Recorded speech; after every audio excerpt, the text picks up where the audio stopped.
کیونکہ برما اور بنگلہ دیش کے راستوں سے واقف اس کے آدمی آج کل مال کی ڈلیوری دینے گئے ہوئے ہیں۔ میں نے عمر کو اپنے بھارت اور کھٹمنڈو میں کیے گئے مشنز کے بارے میں مختصر بتایا تو وہ بہت متاثر ہوا اور کہنے لگا، میں اور تم ایک کشتی کے سوار ہیں۔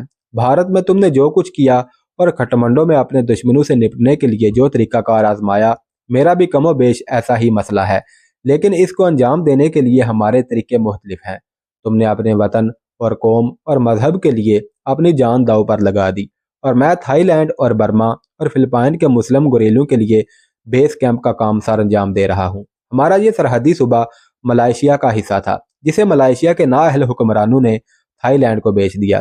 اس صوبے میں مسلمان 80% سے زیادہ ہیں اور اپنے مفاد پرست لیڈروں کے کیے گئے غلط فیصلوں کی سزا بھگت رہے ہیں، لیکن ان کے دلوں میں جذبہ ایمانی اور غلامی کسی صورت قبول نہ کرنے کا جذبہ زندہ ہے، اور اسی لیے پہلے چند مسلم جوانوں نے احتجاج کا پرچم بلند کیا جو بڑھتے بڑھتے ہزاروں کی تعداد میں ہو گئے اور اب گوریلا صورت میں اپنی آزادی کے لیے لڑ رہے ہیں۔ اس مسلح جدوجہد میں ملائیشیا کے گوریلے بھی شامل ہیں۔ ملائیشیا کے ایک سابق وزیر اعظم نے سنگاپور کو، جو کہ پہلے ملائیشیا کا ہی حصہ تھا، ملائیشیا کے ہی چینی النسل لوگوں کو بیچ دیا، اور اب سنگاپور کی مالی اور دفاعی پوزیشن اتنی مضبوط ہے کہ اب ملائیشیا کو ہی آنکھیں دکھا رہا ہے۔ حالانکہ اگر ملائیشیا سنگاپور کی پانی کی سپلائی ہی بند کر دے تو سنگاپور کا پورا ڈھانچہ ہی بیٹھ جائے۔ فلپائن کے حریت پسند مسلم بھی میرے ساتھ رابطے میں ہیں اور میں ان کی بھی ہر ضرورت پوری کرنے کی کوشش کرتا ہوں۔ ان سارے حریت پسندوں کو اسلحہ اور روپیہ دینے کے لیے ہی میں نے اسمگلنگ کا دھندا شروع کیا ہے۔ یورپ اور امریکہ ظاہری طور پر کتنے ہی مضبوط دکھائی کیوں نہ دیں، لیکن قومی سطح پر بالکل ختم ہو رہے ہیں۔ نشے کی لت ان کی رگوں میں سرایت کر چکی ہے۔ حشیش، مارجیونا، کوکین اور اب ہیروئن کے بغیر یہ لوگ زندہ نہیں رہ سکتے۔ ان ممالک میں ڈرگ بارنز اس قدر طاقتور ہیں اور ان کا نیٹ ورک اس قدر مضبوط ہے کہ ان ممالک کی حکومتیں پوری کوشش کرنے کے باوجود ڈرگز سمگلنگ کو بند نہیں کر سکی۔ میرا گولڈن ٹرائی اینگل کے خنسا سے ڈائریکٹ رابطہ ہے۔ منشیات کے سمگلروں کے اس بے تاج بادشاہ کی برما کے ہیڈ کوارٹر ہومونگ کے علاوہ لاؤس اور تھائی لینڈ کے علاوہ سرحدی علاقوں میں بھی اس کی بادشاہت قائم ہے۔ برمی حکومت ایک معاہدے کے تحت اس کو گرفتار نہیں کرتی اور نہ ہی اسے امریکہ کے حوالے کرنے کے لیے تیار ہے۔ تھائی لینڈ کی فوج نے کئی بار اس علاقے میں داخل ہونے کی کوشش کی، لیکن خنسا کے جانساروں نے انہیں بھاری جانی نقصان دے کر پیچھے دھکیل دیا۔ خنسا کے زیر اقتدار علاقے کو گولڈن ٹرائی اینگل کہتے ہیں، جن میں تھائی لینڈ، لاؤس اور برما کے سرحدی علاقے شامل ہیں۔ خنسا اپنی گوریلا فوج، افیون پیدا کرنے والے کارکنوں سے لے کر ہیروئن تیار کرنے والی فیکٹریوں اور ملازمین اور ان کی فیملیز کا بہت زیادہ خیال رکھتا ہے۔ ان کے لیے رہائش گاہیں، اسکول، کالج، ہسپتال اور تفریح گاہیں سینما ہال تک بنا رکھے ہیں۔ عمر نے بات جاری رکھتے ہوئے کہا کہ میری خواہش ہے کہ میں تمہیں خنسا سے ضرور ملواؤں، کیونکہ وہ بہادروں کی بہت قدر کرتا ہے۔ اس کی ہیلپ کے ذریعے تمہاری یہ مہم بھی بہت آسان ہو جائے گی، ورنہ میرے آدمی تو تمہارے ساتھ جائیں گے ہی۔ عمر سے پہلی ملاقات میں ہی نہ صرف ہماری گہری دوستی ہو گئی، بلکہ یہ دوستی بیک وقت کئی منزلیں طے کر گئی۔ عمر نے اپنے بھائی عباس کو بھی کمرے میں بلا کر میرے سامنے میرے متعلق کچھ بتا دیا اور کہا کہ آج رات یہ میرا مہمان ہوگا اور ہم کل رات کو واپس لوٹیں گے۔ میں جلد از جلد تیار ہوا اور عمر مجھے اپنے ساتھ اپنی گاڑی میں بٹھا کر اپنے گھر کی طرف چل دیا۔ سنائی گولک میں ایک ندی تھائی لینڈ اور ملائیشیا کا بارڈر ہے اور سنائی گولک تھائی لینڈ کا سرحدی قصبہ ہے۔ گاڑی ندی کے پل پر پہنچی تو دونوں ممالک کے امیگریشن دفتر دکھائی دیے۔ میں نے عمر کو کہا کہ میرا تو پاسپورٹ ہوٹل میں رہ گیا ہے، تو عمر ہنس پڑا اور بولا، جو کام میں کرتا ہوں اس میں ملکوں کی سرحدیں کوئی اہمیت نہیں رکھتی۔ اور عمر نے جو کہا وہ واقعی سچ ثابت ہوا۔ دونوں امیگریشن والوں نے عمر کی شکل دیکھ کر ہی بیریئر اٹھا دیے اور ہم بغیر روک ٹوک کے ملائیشیا میں داخل ہو گئے۔ عمر گاڑی بڑی تیز رفتاری سے چلا رہا تھا۔ کئی گھنٹے گزرنے کے بعد جب گاڑی نہ رکی تو میں نے عمر سے پوچھا کہ تمہارا گھر کہاں ہے؟ تو عمر بولا وہ تو پیچھے کوٹا بارو میں ہے۔ تو میں نے پوچھا کہ پھر ہم کہاں جا رہے ہیں؟ تو عمر بولا کوالمپور میں تھوڑا سا کام ہے، سوچا وہ نپٹا لوں، پھر گھر چلیں گے۔ بات کرتے کرتے ہی کوالمپور آ گیا۔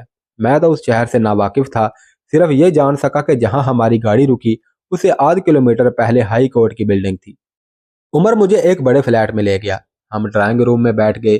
میزبان نے کئی طرح کے کھانے تیار کروا رکھے تھے۔ عمر نے غالباً سنائی گولک سے روانگی پر ہی اسے اپنی آمد کا بتا دیا تھا۔ ہم کھانا کھانے لگ گئے تو عمر نے اسے اپنی گاڑی کی چابی دی اور ملائیشین زبان میں اسے کچھ کہا۔ کھانے کے بعد 1 گھنٹہ ہم نے ریسٹ کی۔ اسی دوران میزبان نے گاڑی کی چابی آ کر واپس کر دی۔ قہوہ پینے کے بعد ہم میزبان کے ہمراہ باہر آئے۔ گاڑی کو خوب اچھی طرح صاف کیا گیا تھا۔ میزبان کو مل کر اور رخصت لے کر ہم پھر گاڑی میں سوار ہو گئے۔ میں نے ڈیش بورڈ کو دیکھا تو پیٹرول گیج فل کا آپشن دے رہی تھی۔ واپسی پر ہم کوالمپور سے نکلے ہی تھے کہ عمر نے کہا کہ پسٹل نکال لو، اگر پولیس والوں نے روکنے کی کوشش کی تو فائر کر دینا، پہلے ہوائی فائر اور پھر روکنے والے پر سیدھا فائر کرنا۔ میرے پاس عمر کی بات ماننے کے علاوہ کوئی چارہ نہ تھا۔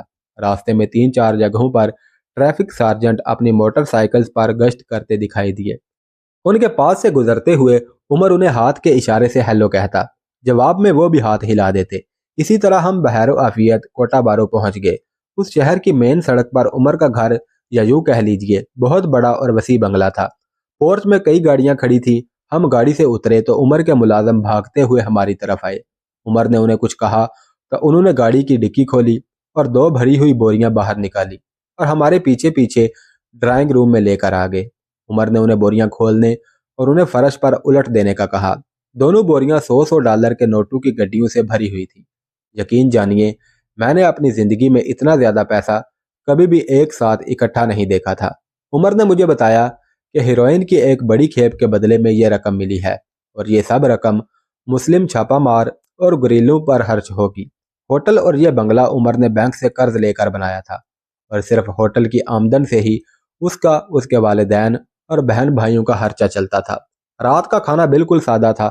سارے دن کے تھکے ہارے ہم کھانا کھاتے ہی جمائیاں لینے لگے۔ عمر خود مجھے مہمان خانے میں لے گیا اور پہننے کے لیے کرتا اور لنگی دی۔ دوسرے دن ناشتے کے بعد ہم سنائی گولک کے لیے روانہ ہو گئے۔ عمر مجھے ہوٹل میں چھوڑ کر یہ کہہ کر چلا گیا کہ 3-4 روز کے بعد وہ دوبارہ تمہارے پاس آئے گا اور اس دوران اگر موقع ملا تو وہ مجھے اپنے انڈر گراؤنڈ چھاپا ماروں سے ملوائے گا، لیکن جب تک میں تمہیں ایک کوڈ بتا کر نہ کہوں تم میرے بھائیوں یا کسی اور کے کہنے پر بھی سنائی گولک سے باہر نہ جانا۔ میرے 2 جانثار گارڈ ہمہ وقت لابی میں تمہارے ساتھ جانے کے لیے تیار بیٹھے رہیں گے۔ تم شہر میں خوب گھومو پھرو مگر گارڈز کے بغیر کہیں نہ جانا۔ یہ کہہ کر عمر نے اپنے آدمیوں کو ہدایات دی اور مجھے گلے مل کر ہاتھ ملا کر رخصت ہو گیا۔ مجھے بار بار یہ خیال ستا رہا تھا کہ تھائی لینڈ میں سوائے اسلحہ خریدنے کے میں نے اپنے مشن کی طرف ایک قدم بھی نہیں بڑھایا۔ دن پر دن گزرتے جا رہے ہیں، اصل مہم کی طرف کوئی پیش رفت نہیں ہوئی اور ابھی تک بس وعدے وعید ہی کیے جا رہے ہیں۔ عمر نے اپنی رقم کی وصولی کے لیے مجھے یوز کیا تھا۔ شاید اسے اپنے بھائیوں پر بھی اعتماد نہیں تھا اور مجھے بھی علم نہ تھا کہ کوالمپور سے کتنی دولت ہماری گاڑی میں ہمارے ساتھ جا رہی ہے۔ آئندہ 2 روز میں فیملی ہوٹل میں عمر کا انتظار کرتا رہا۔ ان 2 دنوں میں میں نے سلائی گولک کی خوب سیر کی۔ تھائی لینڈ کا یہ سرحدی قصبہ خاصا خوبصورت تھا۔ عمر کے گارڈز باہر نکلتے وقت ہمہ وقت میرے ساتھ چلتے رہتے۔ عمر کی اس احتیاط سے مجھے اندازہ ہو گیا کہ عمر کے دشمن نہ صرف بیرونی تھے بلکہ اندرونی اس کے بھائیوں کی شکل میں بھی تھے، اور یہ کوئی خلاف توقع بات نہ تھی کہ اگر کوئی اچانک امیر ہو جائے تو اس کے اولین دشمنوں اور حاسدوں میں اس کے قریبی عزیز اور رشتہ دار ہی ہوتے ہیں۔ تاریخ ایسے واقعات سے بھری پڑی ہے۔ سیزر کو خنجروں سے ہلاک کرنے والوں میں اس کا بھائی بروٹس بھی شامل تھا، اور مغل شہنشاہ اورنگزیب جیسے دیندار اور خوف خدا رکھنے والے نے تحت کی خاطر اپنے بھائی کو نشتر لگوا دیے تھے۔ عمر کی بھی یہی حالت تھی۔ اس کا بھائی عباس اور دوسرے رشتہ دار اس کی شہرت اور عزت سے حسد کرتے تھے۔ انہیں یہ بھی گمان تھا کہ عمر نہ ہو تو وہ سمگلنگ کی ساری دولت خود حاصل کر سکتے ہیں، حالانکہ عمر کے سامنے ایک مشن تھا جس کی خاطر وہ سارے خطرات مول لے رہا تھا۔ تیسرے دن صبح ہی عمر نے مجھے فون کیا، کوڈ ورڈ کے تبادلے کے بعد کہا کہ 1 گھنٹے تک میں تیار رہوں اور اپنے سامان کے ساتھ میرے گارڈ کے ساتھ ہوٹل سے چیک آؤٹ ہو کر گاڑی میں چلے آؤ۔ عمر کی ہدایات پر میں تیار ہو کر نیچے لابی میں آ گیا۔ ہوٹل سے چیک آؤٹ ہوا، گارڈ نے سامان اٹھا کر گاڑی میں رکھا اور ہم تیزی سے تھائی لینڈ کے دارالحکومت ہرجائی یعنی ریحان کی طرف روانہ ہوئے۔ سنائی گولک سے تقریباً 60 کلومیٹر کے بعد گاڑی نے مین سڑک کو چھوڑا، ایک تنگ ٹوٹی پھوٹی سڑک پر ہو لیے۔ ابھی ہم نے تھوڑا ہی فاصلہ طے کیا تھا کہ ایک سامنے سے آتی ہوئی گاڑی ہماری گاڑی کے پاس آتے ہی رک گئی۔ گارڈ نے بھی گاڑی روکی اور میرا سامان تیزی سے اس جیپ میں رکھ دیا۔ میں جیپ میں سوار ہو گیا۔ عمر کی گاڑی گارڈ واپس لے گیا، جبکہ ہماری جیپ اس ٹوٹی ہوئی سڑک پر ہچکولے کھاتی ہوئی ایک جنگل میں داخل ہو گئی۔ اس جیپ پر کسی بھی طرح کی نمبر پلیٹ نہیں لگی ہوئی تھی۔ مجھے کچھ علم نہ تھا کہ ہم کہاں جا رہے ہیں۔ ساتھ بیٹھے گارڈز نے اپنے پسٹل ہولسٹرول میں رکھ کر آٹومیٹک گنز اٹھا لی تھی۔ 2 گارڈز میرے ہمراہ آئے تھے اور 2 جیپ میں پہلے سے موجود تھے۔ ایک رائفل مجھے بھی دے دی گئی۔ سامنے کی سمت میں نے سنبھال لی اور باقی چاروں نے پیچھے اور دونوں اطراف کی نشستیں سنبھال لی۔ جیپ کا ڈرائیور جو عمر کا قابل اعتماد ساتھی تھا، تھوڑی بہت انگریزی بول لیتا تھا، اس نے مجھے بتایا کہ تھائی پولیس اور پہلا ملٹری فورس جنگل میں چھپ کر وار کرتے ہیں۔ ان کے فائر سے محفوظ رہنے کا بس ایک ہی طریقہ ہے کہ تھوڑی دیر بعد چاروں طرف 30-40 راؤنڈ فائر کر دیے جائیں۔ فائر کی آواز سن کر یا تو وہ پیچھے بھاگ جاتے ہیں یا گزرنے والوں کو آرام سے گزر جانے دیتے ہیں۔ ہم نے وقفے سے فائرنگ کا سلسلہ جاری رکھا۔ ہم پر کسی بھی جانب سے کوئی فائر نہ ہوا۔ ہماری فائرنگ بس حفاظتی نقطہ نظر تک تھی۔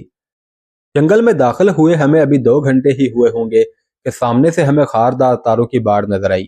باڑ کے ساتھ ساتھ ہم دائیں جانب چل دیے۔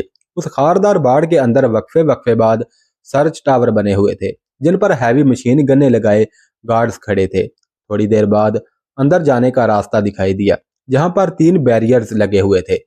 ڈرائیور نے اپنا پاس دکھا کر تینوں بیریئرز عبور کیے تو تقریباً 40 فٹ لمبے لوہے کی جالی دار سڑک پر ہو لیے۔